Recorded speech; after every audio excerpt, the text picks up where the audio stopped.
Let's bring her in. Come on in, Kelsea.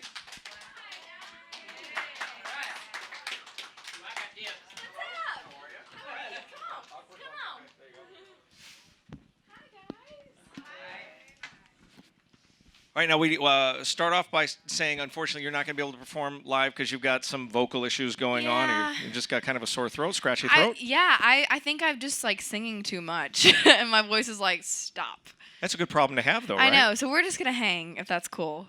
So how do you handle that as a performer then when you have that kind of a dilemma? Should we cut this interview short? No, it's happened a couple times, and normally, honestly, the quickest way to like get rid of it is to get a cortisone shot. What are you pointing to? Get a beer. That's the worst thing you can do for it.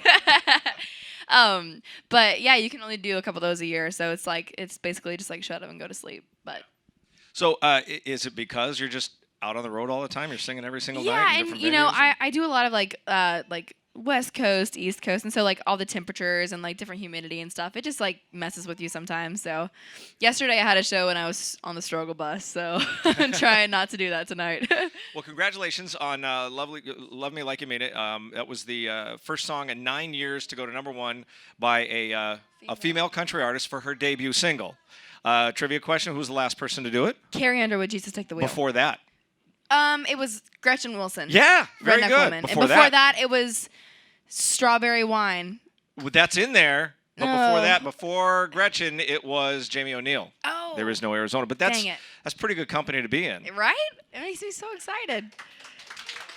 Thanks.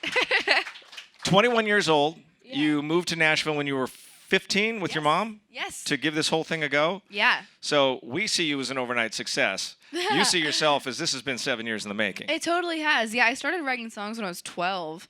And immediately I was like, I have to be a country music singer. That's what I have to do. And so even when I moved to Nashville, like I didn't know anyone. I had no idea what I was doing. I still kind of don't. But that's kind of the beauty of it. Like you just kind of figure it out. And I always tell people, and they're like, you know, how do you do it? Like how do you make it in the music industry? And I say, the most frustrating and the most exciting thing is that there's not a set way to do it. Like, it's frustrating because no one knows how to get started, and it's exciting because everyone has a different story. So there's a great story about Garth Brooks, and the first time he went to Nashville, he was rejected by every single major label. And he said within 24 hours, no one wanted to talk to him. He went back to Oklahoma with his tail between his legs, and it took him a couple years to go back out. Did you have any labels turn you down? Absolutely. I went to Nashville for the first time. I was 14, and I just remember I was so pitiful and just like scrawny and awkward like I am now. And I had this big pink sparkly guitar case. And I could barely play guitar at the time. And I had 2 meetings that day, one with an indie and one with a major label. And I walked in, and it was like this long conference room, so intimidating. And I sit down with my guitar. I play him a song, and he looks at me and he goes, "There's already a Taylor Swift." And so I canceled my second meeting and I went home. But you know what? It ended up being such a good lesson because, like, it's super competitive for females. And, I mean, for everyone, but especially females. And you really have to figure out, like, who you are and what you want to say and how you want to say it, you know? And speaking of female country artists, there's been, a lot of talk lately. Martina McBride had the tomato shirt because of the comment that was made by the radio consultant about women are the tomatoes of the salad of country music, which is a ridiculous thing to say. But you are part of an up-and-coming wave of young female artists, Maddie and Tay, Cam. You guys are kind of leading sort of a new charge. Do you feel any kind of responsibility, or is it just like, we just happen to be at the right place at the right time? I feel like it's more of an excitement, but it's between all of us, like me and Cam, Maggie and Tay, Raylan, Mickey Guyton. I mean, we're all buds, and we do shows together all the time, and it's cool to like kind of form this like companionship. Is that a word? Companionship? All together, and like because we're all going through the same thing, and it's really important to encourage each other. And I feel like y'all, I mean, have embraced us all together at the same time, which has been really cool. And speaking of radio, you have a little bit of familiarity with the way radio works because your dad was a radio sales guy? He was. I was sales super manager? young. He was a sales manager. I was super young. All I remember is he was at Wivik, which is a Knoxville station, and their mascot was a big frog, and so the big frog would show up at my birthday parties. That's all I remembered. Your dad would bring the station frog out to my birthday parties. It was really cool. That is such a radio move. I know, it was. No, but that's all I really remember. But it's cool though because a lot when I go like home and to that station, they're like, "Your dad was my boss." I'm like, "God, I hope he was nice." Let's ask a quick question from the audience. Let's see. Emily, where are you, Emily? We had folks write down questions ahead of time. If you could, I think I know the answer to this, but they don't.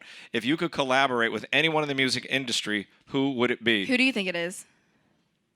You have to. I'm going to say Kelly Clarkson. Oh, God. Okay, well, here's the thing. She's my favorite artist of all time, but I will never collaborate with her because it's Kelly Clarkson.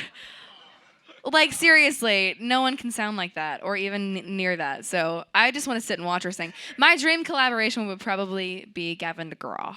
Really? It would. I love him. Have you had a chance to make a connection with him at all? We literally just became friends like 2 weeks ago. And so... I had a chance recently to kind of informally collaborate. Collaborate's probably not the right word, but sit down with Taylor Swift. She tweeted out that she's a big fan of yours. First of all, what's that like when a mega star like her, because I'm sure you weren't expecting to see that, and all of a sudden, what? She's listening to my stuff and she's a fan? Okay, so here's the whole backstory. So from the beginning, the first 4 country records I ever bought was all at one time. I went to Target and I bought Keith Urban, Dixie Chicks, Sugarland, and Taylor Swift, her first record. And that's when I first started writing songs. And so from the very beginning, she's been like the one to look up to as like a young female singer-songwriter. And so I've like waited in like 4 or 5 meet and greet lines to meet her. Like truly am just such a fan of her. So she tweeted about my EP when it came out like 5 or 6 months ago. And I mean, I was like, which one of my friends just hacked Taylor Swift's Twitter? Like, what just happened? And so, I mean, it's so cool to have someone that you're so influenced by and respect so much kind of essentially be like, I like what you're doing. And it's just like, oh. So I had just gotten the masters for my record that week. It came out like a month and a half later.